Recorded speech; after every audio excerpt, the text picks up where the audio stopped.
Dajjal, a great liar, an impostor, and a great fitna for Muslim Ummah indeed. Now, what do we really know about Dajjal? Who Dajjal really is?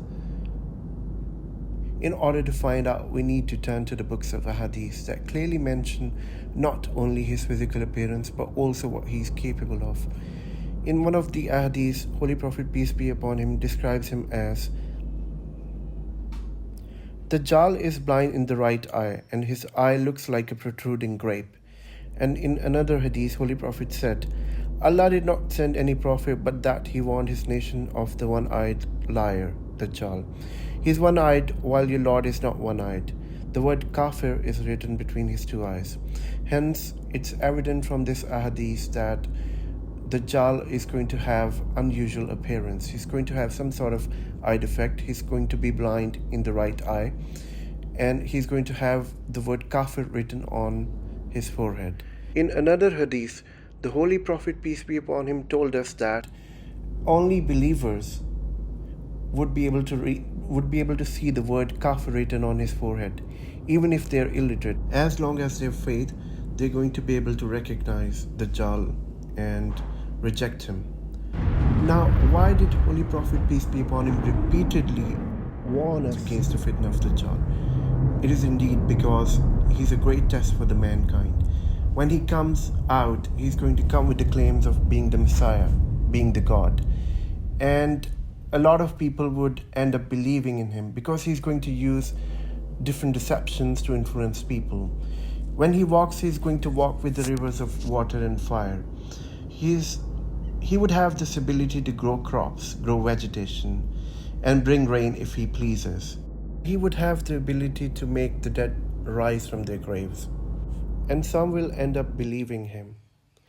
And the ones who believe him would be rewarded. He would bring rain for them and grow vegetation for them, while the ones who reject him would have to face a famine.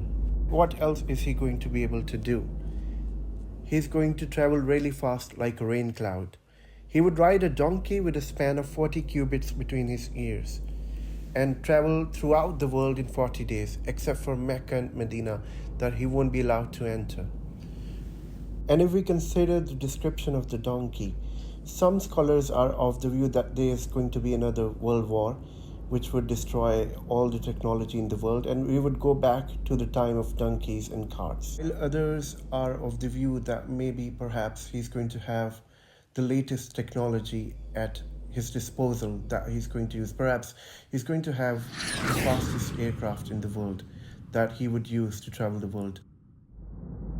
Who would be his followers? His followers would be thousands of Muslim ulama and the Jews and the women. Holy Prophet, peace be upon him, told us, Dajjal will emerge in a land in the east called Khorasan and will be followed by people with faces like hammered shield. In another narration, Holy Prophet said, Dajjal, the Antichrist, will be followed by 70,000 Jews of Isfahan and will be dressed in robes of green-colored satin.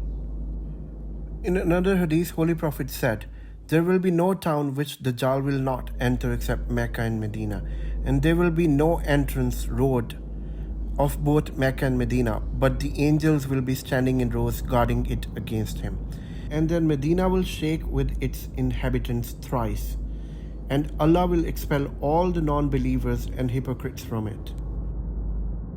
The Holy Prophet, peace be upon him, informs us about a believer who is going to stand up to Dajjal, who is going to say, O people, this is Dajjal Allah's messenger warned us about. And Dajjal, in his rage, he's going to have this man sawn into two halves. And then he would walk between those two halves and ask this man to rise. And then Dajjal will ask this man again, do you believe me now? And the man would reply, now I'm more convinced than ever that you are the Dajjal. Then Dajjal will try to kill this man, but he won't be able to do it. So he will throw this man into the fire. This is the time when Hazrat Isa would descend from heaven on a minaret with his arms resting on the wings of two angels. All the disbelievers who would be able to smell his fragrance would die, and the reach of his fragrance would be as far as a person can see. And then ultimately Hazrat Isa would find the Dajjal and kill him at the gate of Lud. Lud is a city in Israel where the Dajjal would meet his fate, and his reign of tyranny would come to an end.